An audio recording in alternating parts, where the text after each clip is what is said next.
There was a night in Petersburg when I sat across from a man who had everything figured out. He was young, educated in Paris. He spoke 4 languages and quoted Voltaire the way priests quote scripture. He believed in progress, in science, in the rational organization of human society. He believed that if you gave men enough education, enough bread, enough liberty, they would naturally choose good. That suffering was just a problem waiting to be solved. That the human being, properly managed, was essentially a reasonable creature. I listened. I said very little, because I had just come back from 4 years in Siberia, and what I had seen there had destroyed every clean theory I had ever believed about human nature.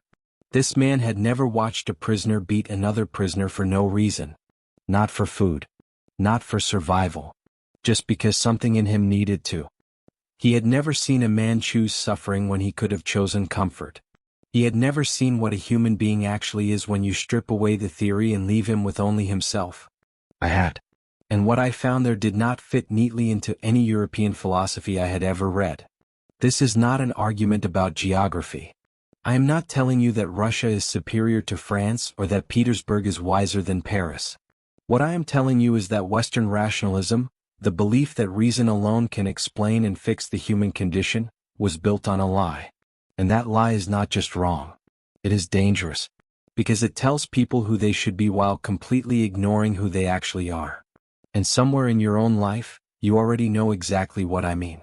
Think about the last time you made a decision you knew was irrational. Not a small one. A real one. You stayed in something too long. You walked away from something too soon. You said the thing you promised yourself you would not say. You chose the harder path when the easier one was right in front of you. And afterward you could not explain it cleanly. The logic did not add up. Someone looking at your life from the outside would have said, "Why would you do that?" But you did it anyway. The Western rationalists had an answer for this. They called it ignorance. They said that people make irrational choices because they do not yet have enough education, enough information, enough enlightened self-interest to know better. Give them more reason, more science, more progress, and the irrationality will disappear. I spent my entire writing life arguing that this is wrong. Not partly wrong. Fundamentally wrong. Wrong at the root. Because irrationality is not a disease that education cures. It is not a failure of intelligence. It is something far more essential than that. It is built into the human being at a level that reason cannot reach. And the moment you build a civilization on the assumption that it is not, you have built something that will eventually collapse under the weight of everything it refused to see. The philosopher they all worshipped in those years was a man named Chernyshevsky. He wrote a novel called What Is to Be Done. It described a future society organized entirely on rational principles. People would live in crystal palaces. All needs met. All conflicts resolved through logic and enlightened cooperation. Suffering eliminated. Progress guaranteed. The human being perfected. Petersburg's intellectual circles treated this book like a holy text. I wrote notes from underground specifically to destroy it. My underground man is not a villain. He is not even particularly unusual. He is what you get when you take a conscious, intelligent human being and tell him that his life should be organized according to someone else's rational plan for his own good. And you watch what happens inside him. He rebels. Not because the plan is wrong. Not because it would not improve his material conditions. He rebels because being told what is good for him feels like a chain around his throat. Because the deepest human need is not comfort or safety or even happiness. It is the need to choose. To be the author of your own life. Even when that authorship leads somewhere painful. My underground man says this directly. He says, "Give me a crystal palace where all my needs are met and I will smash it. Not because I am ungrateful. Because I refuse to be a piano key. I refuse to be a predictable note in someone else's rational composition." You have felt this. Every person who has ever pushed back against advice they knew was correct has felt this. Every person who has made the harder choice simply to prove they still had a choice has felt this. It is not stupidity. It is humanity asserting itself against the theory of humanity. And this is what Western rationalism could never accept. Here is where the real fear came from. Not fear of Europe as a place. Fear of what Europe's ideas were doing to the human soul. Because Russia was importing these ideas rapidly. The young educated class was reading Voltaire and Chernyshevsky. They were building their identities around reason. Around the rejection of everything old, spiritual, irrational. They believed they were progressing. They believed they were becoming more than their fathers. What I saw instead was men becoming less. Not less intelligent. Less whole. There is a difference. When you build your entire identity around reason, when you decide that only what can be logically justified is real, you do not eliminate the irrational parts of yourself. You bury them. You push them underground. And underground they do not disappear. They grow. They mutate. They find ways out that are far more destructive than they would have been if you had simply acknowledged them. I watched it happen in real lives. I watched brilliant young men reason their way into moral catastrophes. Men who had a theory that justified everything. Who could explain with perfect logic why ordinary moral limits did not apply to them. Who believed that because they understood more than common people, they were permitted more than common people. I put one of these men in a novel. His name was Raskolnikov. He was not stupid. He was not cruel in any ordinary sense. He had a theory. The theory said that extraordinary men, men of genius and vision, were above conventional morality. That Napoleon had crossed lines. That Caesar had crossed lines. That this was not evil but the natural right of superior intelligence. And his theory was perfectly logical. Within its own premises it was airtight. And it destroyed him. Not because the law caught him. Because his own human nature refused to cooperate with his theory. Because you can convince your mind of almost anything. You cannot convince your nervous system. You cannot convince the part of you that is older than reason, deeper than argument, that knows what you have done regardless of how cleanly you have explained it to yourself. This is what Western rationalism consistently refused to account for. The part of the human being that is not rational and never will be. The part that suffers. That grieves. That feels guilt not as a logical conclusion but as a physical weight. That needs meaning not as an intellectual proposition but as something felt in the chest at 3 a.m. Now I want to tell you something about Europe that I learned not from philosophy but from actually being there.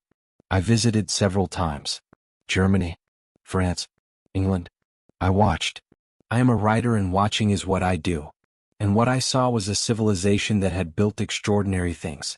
Monuments to human ingenuity. Railways. Factories. Libraries.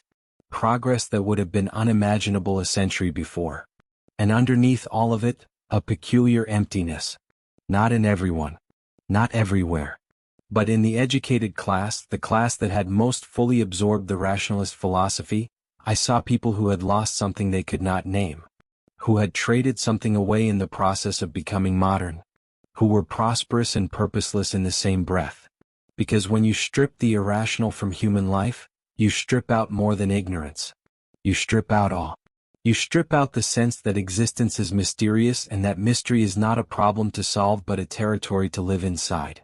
You strip out the feeling that some things matter absolutely, not because they can be justified but because they must be. You create what I came to think of as the educated hollow man. Intelligent. Competent. Entirely unable to answer the only question that actually matters. Which is, why should I get out of bed tomorrow? Rationalism can tell you how to live more efficiently. It cannot tell you why to live at all. And when the why disappears, all the efficiency in the world is just a faster route to nowhere. I know what some of you are thinking right now. That this is romanticism. That I am defending superstition and ignorance because they feel more authentic. That reason and science have saved more lives than any mystical philosophy ever did. And you are not wrong about that last part. I never argued against medicine or engineering or the practical application of scientific understanding. These are genuine goods. What I argued against is something more specific. The claim that reason is sufficient. That if you could just build the right system and design the right incentives, you could solve the human condition.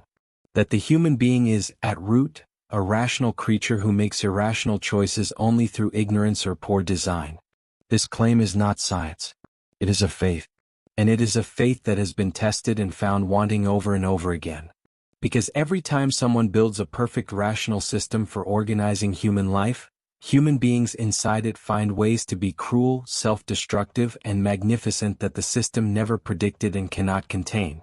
Because we are not systems. We are creatures who suffer and love and grieve and choose badly and sometimes choose beautifully and cannot be reduced to any theory of ourselves without losing whatever was most real. There was a morning in Siberia, my third winter there. A prisoner named Petrov had done something that made no sense to anyone. He had given away his last piece of bread. Not to a friend.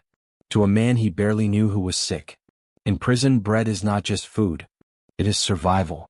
Giving it away was, by any rational calculation, foolish. Against his own interests entirely. I asked him afterward why he did it. He looked at me like the question confused him. He said the man was hungry. That was the entire answer. No theory. No calculation. No enlightened self-interest. The man was hungry and Petrov had bread, and that was sufficient reason.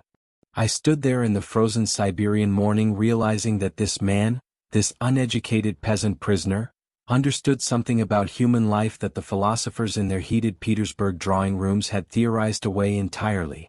He understood that some things are not rational and do not need to be. That goodness sometimes operates beneath the level of argument.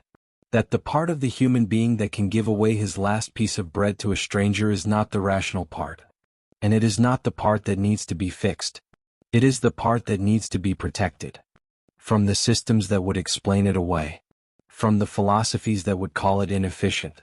From the rationalism that would replace it with calculated generosity optimized for social outcomes. When you rationalize everything, you eventually rationalize away the only things worth keeping.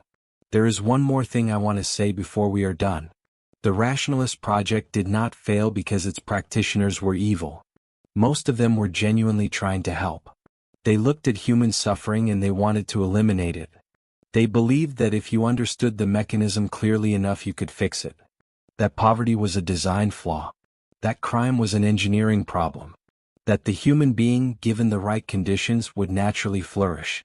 What was wrong was the certainty. The belief that they had understood enough. That the map was complete. That the territory of human experience had been fully surveyed and what remained was only implementation. Because the territory always turns out to be larger than the map. I discovered this watching my first wife Maria die slowly, watching the tuberculosis take her while I stood helpless, while every rational response I could offer was insufficient against the simple brute fact of her suffering. I discovered it the morning my son Alexei stopped breathing. 3 years old. 3 years old and gone. There is no rational framework that makes that acceptable. There is no philosophy that explains it away. There is no system that retroactively justifies it. There is only the grief, and what you choose to do inside it. That is not irrationality as a failure. That is irrationality as the deepest human territory. The place where who you actually are gets decided. The rationalists wanted to eliminate this territory. They thought they were being kind. What they were actually doing was trying to take away the only ground on which a real human life can be built. Not the comfortable ground. Not the safe ground. The real ground. The ground where Petrov gave away his bread. Where Sonia sat with Raskolnikov in his guilt without flinching. Where Alyosha looked at a world that had given him every reason to close his heart and chose to keep it open.